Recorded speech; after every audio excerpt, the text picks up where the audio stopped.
ৰাষ্ট্ৰীয় পৰ্যায়ৰ পাঞ্জা খেলুৱৈ জিমি দাসে বাছি ল'লে জীৱনৰ চৰম পথ প্ৰেমজনিত কাৰণতেই সোমবাৰে সন্ধিয়া বিষ পান কৰি আত্মহত্যা কৰে শিৱসাগৰৰ দিচাংমুখৰ জিমিয়ে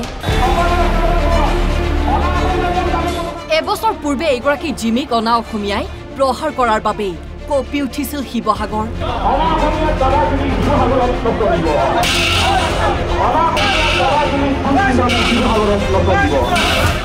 বিগত বৰ্ষৰ 13 আগষ্টত শিৱসাগৰৰ বাবুপট্টিত সোণৰ পদক বিজয়ী খেলুৱৈগৰাকীক প্ৰহাৰ কৰিছিল অনা অসমীয়াই তাৰ পাছতেই দলমুখ চাৰিআলিৰ পৰা দল সংগঠন ৰাইজে উলিয়াইছিল বিশাল প্ৰতিবাদী মিছিল ৰাইজ দল সংগঠনৰ প্ৰতিবাদত হেও মানি আঁঠুলৈ ৰাইজৰ ওচৰত ক্ষমা বিচাৰিছিল বাবুপট্টিৰ অনা অসমীয়া লোকে ও হৰি ও ৰাম বুলি কৈ আপোনালোকে একো ক'ব নালাগে এনেকৈ থাকক সেৱা কেতিয়াও কৰিব নালাগে কোনো নহয় আমি সব একেই মানুহ গতিকে মই কৈছোঁ যে ও হৰি ও ৰাম বুলি কওক তাৰপৰা আপোনালোকে উঠিব ইয়াৰ পিছত আমি ভাতৃত্ববোধেৰে সমন্বয়েৰে সম্প্ৰীতিৰে শিৱসাগৰখন গঢ়িম অসমখন গঢ়িম আমি সকলোৱে একেলগে থাকিম আৰু সেইগৰাকী জিমি দাসে এজন বিবাহিত পুৰুষৰ বাবে গ্ৰহণ কৰিলে কঠোৰ সিদ্ধান্ত অবিনাশ দাস নামৰ লোকজনে বিয়াৰ প্ৰতিশ্ৰুতি দি প্ৰতাৰণা কৰি আহিছিল জিমি দাসক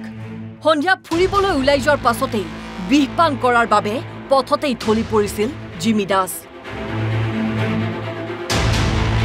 ততাতৈয়াকৈ ডিব্ৰুগড়ৰ অসম চিকিৎসা মহাবিদ্যালয় হাস্পতাললৈ লৈ যোৱা হয় যদিও মৃত্যুমুখত পৰে জিমি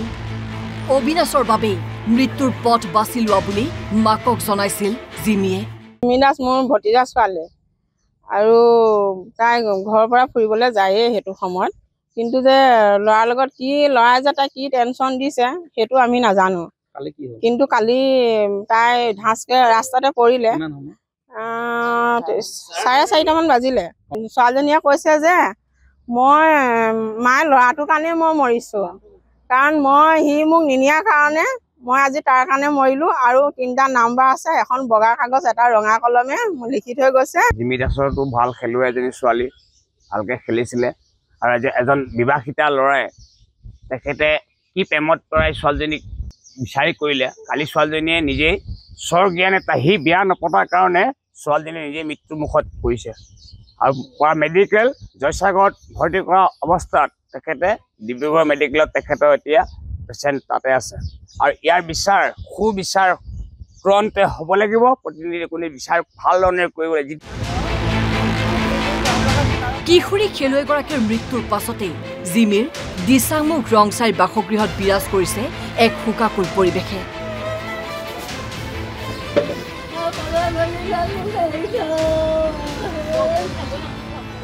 অৱশ্যে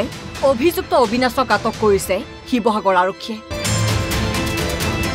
কিন্তু গুৰুত্বপূৰ্ণ কথা যে এজন বিবাহিত লোকৰ অবৈধ প্ৰেমৰ বাবেই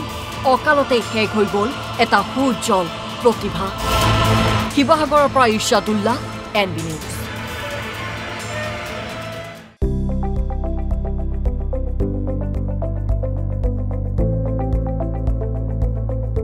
NB নিউজ সহজ সৰল ভাষাত নৱভাৰতৰ কথা